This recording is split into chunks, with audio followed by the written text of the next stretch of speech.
olha só, aqui em São Paulo, a SET, claro que empresa pública responsável por fazer todo o controle e fiscalização do trânsito, né? CET, perdão, aqui, obrigado, minha querida, meu Deus do céu, gafe aqui para começar bem a sexta-feira, CET, claro, tem uma nova arma, meus amigos, para vigiar os motoristas. O paulistano, inclusive, já se acostumou com aqueles carros cheios de câmeras dedurando quem para em lugar errado e quem não coloca a zona azul, né? Como vocês sabem. Agora, de maneira bem discreta, a fiscalização ganhou o reforço de 2 motos. São as motos Dedo Duro. Anotem esse nome, as motos Dedo Duro, que ainda estão funcionando ali em caráter de teste, tá? O detalhe é que as motos não estão ainda bem sinalizadas e os agentes usam uniformes diferentes daquele típico marrom que estamos acostumados a ver cidade afora. E, claro, as imagens não me deixam mentir, para quem está nos assistindo pelas multiplataformas da nossa Jovem Pan. E aí eu quero entender a repercussão aqui, claro, se vocês acham que é uma iniciativa aqui louvável ou um excesso aí de fiscalização. Eu acho que as regras de trânsito são muito importantes. A gente muitas vezes esquece que tem uma dimensão de prevenção e respeito à vida alheia, porque quando as regras de trânsito são infringidas, muitas vezes o que ocorre é um risco à vida. O Brasil tem milhares de mortes no trânsito todos os anos, o que mostra a necessidade de uma fiscalização para que os motoristas, de forma geral, respeitem as sinalizações e as regras de trânsito. Então, na minha visão, faz parte de política pública bem feita você conseguir fiscalizar e fazer com que aquele que não cumpre a regra tenha que ser punido dentro do que está previsto no ordenamento. Então, é claro que a chamada pegadinha para pegar o motorista não é desejável, mas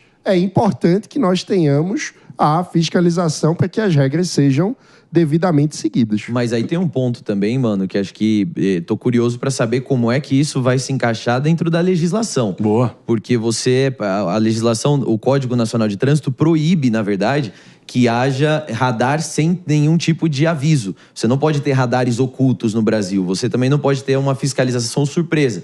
Por isso que a fiscalização é sempre realizada por agentes que estão devidamente uniformizados. Eles não podem estar à paisana, nem escondido atrás da árvore ali. Eles sempre têm que estar uniformizados e junto das suas viaturas que são devidamente identificadas. Essas motos Dedo Duro aí, aparentemente, elas não estão identificadas e também não tem ali alguma coisa dizendo a respeito de fiscalização. Então, me parece mais uma... e a gente tem que sempre lembrar, especialmente no estado de São Paulo, o que a gente sempre fala, né, da indústria da multa, parece que tem mais uma maneira aí de fazer mais uma fonte de receita aí para dentro dessa indústria do que, de fato, alguma coisa se preocupando com a segurança do trânsito. Um ponto importante é que essa iniciativa é da Estapar, que é a empresa concessionária que faz a gestão da Zona Azul, que é basicamente essas regiões de estacionamento regulamentado no espaço público, né? Então você tem uma determinada região, tem ali a sinalização de que aqui é permitido estacionar, mas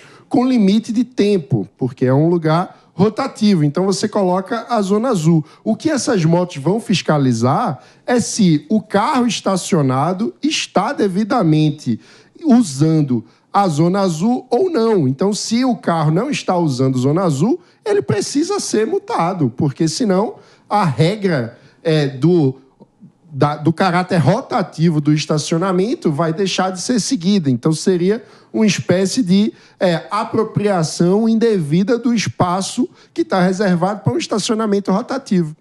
É isso aí. Acompanhe... Só um segundo, minha diretora, a gente segue adiante aqui, pessoal, ainda repercutindo. Quero te ouvir também, Aninha, pelo seguinte. Claro. Ninguém vai ser, enfim, hipócrita aqui de dizer que dá mais suma importância ter a Companhia de Engenharia de Tráfego, a CET, de São Paulo, claro, fazendo a manutenção, a fiscalização aí do nosso trânsito como um todo, para manter o mínimo de civilidade aí nas vias urbanas, dos centros urbanos principais do Brasil. Agora, vou polemizar um pouquinho aqui, queria a tua opinião. Dito isso, eu acho que impressiona a competência do governo sempre na hora de inovar para arrecadar. Antes tivesse essa competência também igualmente intensa, né, e dedicada, talvez ali para a segurança pública, para manutenção de podas de árvores, né, para manutenção das estradas também, que muitos desses carros e a moto Dedo Duro vai trafegar e percorrer. Concorda, Aninha? André, eu concordo, mas Ou eu uma acho... coisa não exclui a outra. Exato. Tô sendo gratuito exato. aqui. Eu acho que tem uma questão aí que o Mano colocou, que o funcionamento da CT é também preventivo. A gente sabe a quantidade de acidentes de carro que tem em São Paulo, atropelamentos. Então, a fiscalização intensa do trânsito em São Paulo é essencial para garantir a segurança, não só de quem anda de carro, mas também de quem sai pela cidade sob qualquer meio de transporte. Então, eu acho que, assim, a regra vale para todo mundo. Não adianta você querer burlar a regra. Se você burlar a regra, você vai ser pego. Isso deve servir como incentivo para que você obedeça a regra. Sim. Concordo que temos uma série de outros problemas. Se a gente for falar aqui de calçada em São Paulo, asfalto, aí a gente fica até o programa acabar reclamando. É um problema, também tem que ser avaliado, também tem que ser resolvido. Mas isso não afasta a necessidade de fiscalização do trânsito. Embora eu também tome multa toda hora e fique irritada com elas, eu sei que está certo. Mas vale dizer que a Estapar, que é a concessionária, inclusive... Quem nunca pagou um cartãozinho da Estapar saindo de um estacionamento, né? É quase uma experiência de um rito para o ser humano, para o cidadão brasileiro. Pois é. Mas eles alegam, primeiro, que essas motos são um investimento da própria empresa, ou seja, um investimento privado, não é uma iniciativa do governo. E a validação, né, ainda está em fase de testes, vai depender dos resultados que vão ser analisados pela própria empresa e que vão precisar passar por autorização do poder concedente, né? Ou seja, se o órgão regulatório, a prefeitura, não permitir que as motos continuem sendo utilizadas, elas sairão de funcionamento.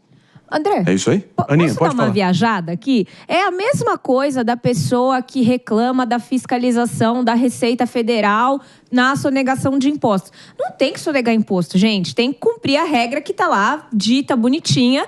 E se você não gosta da regra, a gente tem que apontar a ponta certa. Tem que ir lá no legislador, pedir para alterar a regra. Agora, se a regra existe, a gente tem que cumprir. Não adianta reclamar da fiscalização, porque a fiscalização faz parte da regra que existe. Eu até concordo, Aninha, mas eu penso uma coisa diferente, que é assim, o quanto será que as multas, e aí quando eu tô falando a multa, eu tô falando a pontuação e o dinheiro, né? Boa. Porque é mais de R$1 bilhão de reais que vão de arrecadação de multas.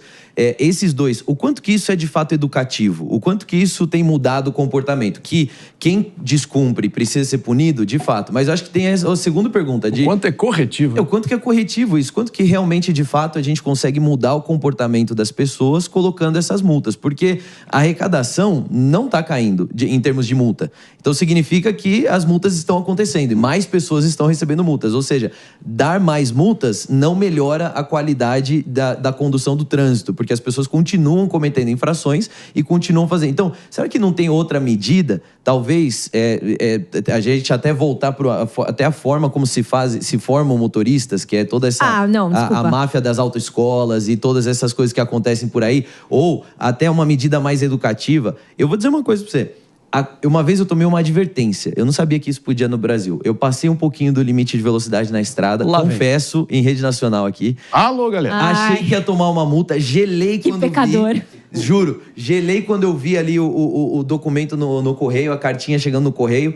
E aí, quando eu li, tava escrito, olha, essa infração foi transformada em advertência. Tava escrito bem grande ali. Eu fiquei tão grato. E aí eu sei exatamente onde é. Eu juro, eu passo lá com frequência. Eu nunca mais excedi, falo com isso com certeza, nunca mais excedi a velocidade naquele trecho. Pra mim, significou muito mais do que tomar a multa financeira, que eu já tomei muitas outras. Né? Então, mas daí eu acho que se você parte dessa premissa, não vamos prender mais, porque todo mundo é reincidente. Não, coloca na cadeia. 10 quilômetros a mais não é um crime, né? Tem essas diferenças. Uma coisa é você cometer um crime, bater em alguém, outra coisa mas o que eu tô falando é que se a gente não tiver o instituto da multa e de alguma forma a punição daquele que infringe alguma regra de trânsito, como a gente vai educar esse motorista? Se você está dizendo que nem a multa funciona, e eu acho sim que a gente deveria pensar numa forma de melhorar, por exemplo, será que a quantidade de pontos para caçar a carteira está adequada ao que a gente vive?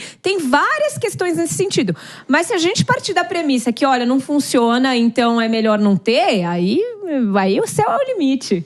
Aí chama o Pepe que ele vai adorar essa conversa. Pra mim, só me incomoda muito o quanto de dinheiro que as autoescolas ganham por deterem o monopólio da formação de motoristas. Você vê aí nos outros países, especialmente os mais desenvolvidos, você consegue fazer isso com Estados Unidos com $20, Inglaterra com acho que são 50 libras, taxas bem menores. Aqui no Brasil é 2, 3 mil reais para você tirar a carteira de motorista. Você tá louco. E se conseguir tirar em um processo de 6 meses. E ainda a gente tem a qualidade do trânsito que nós temos, não é garantia de qualidade. É o típico caso de captura regulatória no Brasil, de uma indústria que conseguiu criar uma obrigação legal para o seu próprio lucro, sem nenhum tipo de retorno social real, né? Porque a gente não passou a ter menos acidentes porque a autoescola ficou mais cara, né?